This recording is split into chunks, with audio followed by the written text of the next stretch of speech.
Andrew Schulz is the latest comedian and podcaster to change his tune on Donald Trump's administration after initially having him on during his presidential campaign to praise him. That seemed to change for Schulz after he saw ICE's brutal occupation of American cities.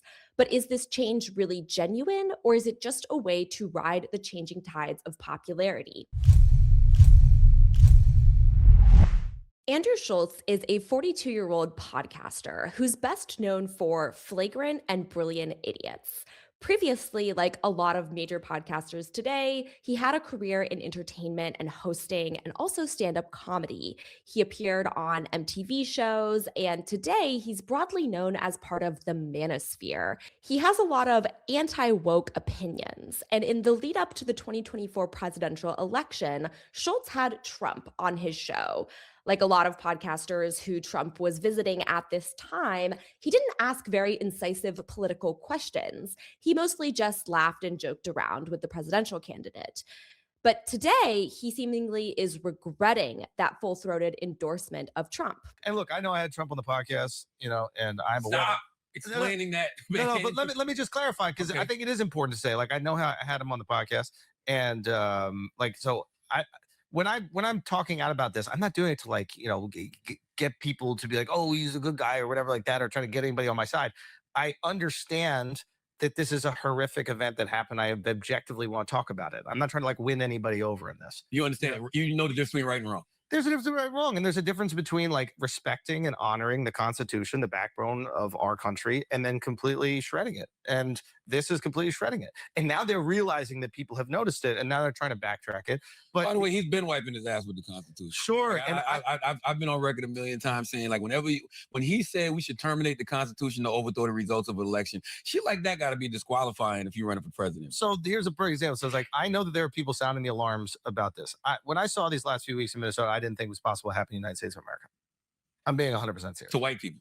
No, to anybody. But you've seen it happen to black people. Exactly. Yes, to white people. It's okay to say that. No, it is. But it's okay to say that. I don't. So as Charlemagne the God points out here, Trump has been openly defying the Constitution for a long time. This is also not the first time that Trump has used force against Americans. As Charlemagne points out, this might be one of the few times that this level of lethal force has been used against white Americans in the streets of Minneapolis, making reference to the shooting and killing of Renee Good and Alex Preddy. But this certainly isn't the first time that Schulz should be paying attention to the corruption at the heart of Trump's leadership. What I think is happening here is that Schulz is waking up to the fact that Trump is not as popular right now as he was in the lead up to the 2024 election when Schulz had him on his podcast. Trump's approval rating, especially around issues involving ICE and immigration, has plummeted over the past year. This data from The Economist shows that 380 days into Donald Trump's term, his net approval rating is negative 15%, which is actually up from last week.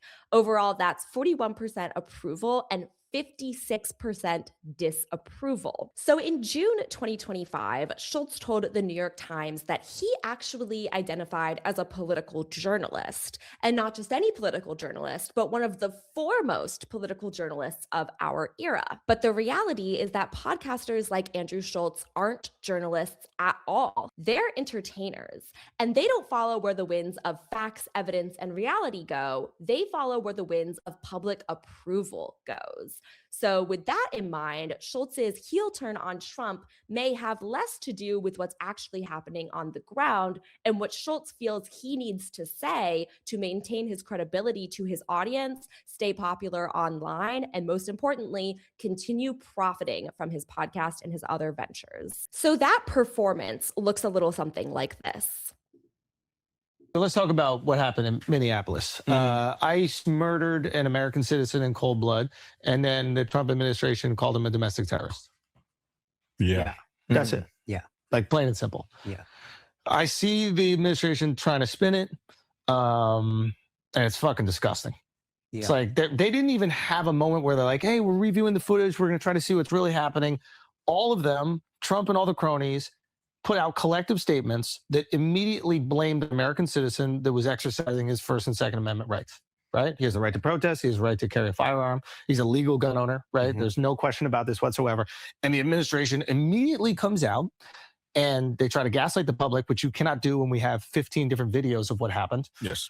And that is what they do, though. But that is what they do. Yeah. And I think that governments have probably been doing this for centuries, millennia. And now you have a public that is armed with phones and we can see what actually fucking happened. And you're not going to just lie to us, plain and simple, like that. So Schulz is saying all the right things about ICE's extrajudicial shootings in Minneapolis now. But that's not what he was saying just last year when the Trump administration was killing other people without due process. In November 2025, which was literally just a few months ago, Keegan Kelly reported for Cracked.com that Andrew Schulz just came out in support of the US military using drones to extrajudicially destroy boats and kill people in the Pacific Ocean and the Caribbean Sea. Schulz specifically said, quote, "It's just funny to me that there are people that were happy Charlie Kirk got shot because they disagreed on opinions, and they're fighting for due process for people who are driving fentanyl into the fucking country." So again, Andrew Schulz is not a journalist because he's not engaging with fact in this situation. He's taking what the Trump administration said at face value, even though just 2 months later, he acknowledged that the Trump administration lies about evidence that is plain for everyone else to see. A real journalist would not just take the Trump administration at its word or argue against due process, which is enshrined in the US Constitution. Schulz isn't a journalist at all. He's a political pundit, and not a very smart or well-informed one at that. He traffics in comedy and anti-woke punchlines that appeal to mainly a very male, very right-leaning online audience.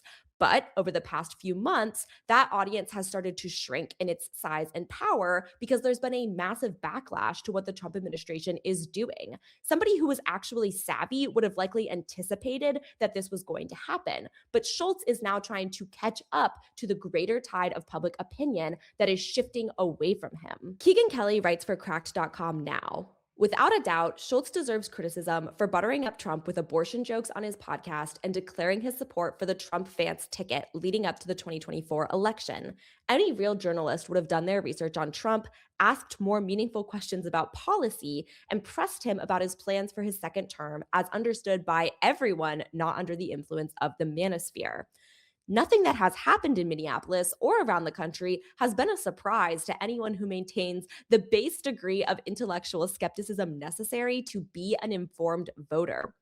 Nevertheless, what Schulz is finally saying about the existential threats that our democracy faces is horrifically true, and the comedy community should encourage him to keep saying it loud and clear, despite how he used his voice in the past. Kelly is making the argument, as are members of the DNC and other people online, that we shouldn't punish people like Schulz for changing his mind about Trump. And while that may be true, we should also continue to treat him with skepticism. If the winds of public opinion shift back in favor of Trump, then Schulz and his fellow podcasters will surely do the same thing. Take Joe Rogan, for example. Joe Rogan is one of the largest, most powerful, and influential podcasters out there today, and he too has gone back and forth about whether the impacts of Trump's second administration are a good thing. But as we saw in between Trump's first term and his second term, a lot of people who criticized Trump's first administration came back around to support him, or at least keep their mouths shut once it became clear that he had regained popularity and would yet again be the president. So just because those people know what to say and when does not mean that they can be trusted all of the time. And at the end of the day, these podcasters are not journalists. People should not be looking at them as neutral sources of information. They should not be expecting to hear truthful information from them. And in fact, they should be very wary of propaganda and disinformation that is often amplified through these podcast channels. Now, podcasters like Andrew Schulz aren't the only people who are changing their tune on Trump now that for some of us, it's a little bit too late. Marjorie Taylor Greene, the Republican congresswoman, has also rebuked MAGA and said that the entire movement is actually a lie. So, no, MAGA is, I think people are realizing it was all a lie. It was a big lie for the people. What MAGA is really serving is, in this administration, who they're serving is their big donors, the big donors that donated all the money and continue to donate to the president's PACs, and donate to the 250th anniversary, or donating to the big ballroom.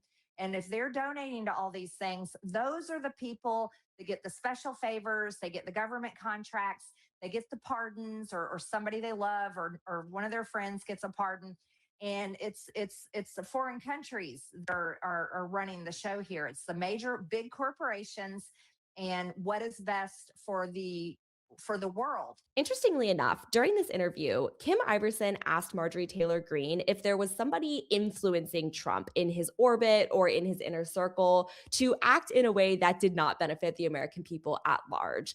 And although I'm not trying to give her too much credit, at the very least, MTG pushed back on that sentiment and said, no, this is really who Trump is. It's kind of like the Scooby-Doo meme where, you know, they pull the mask off the bad guy.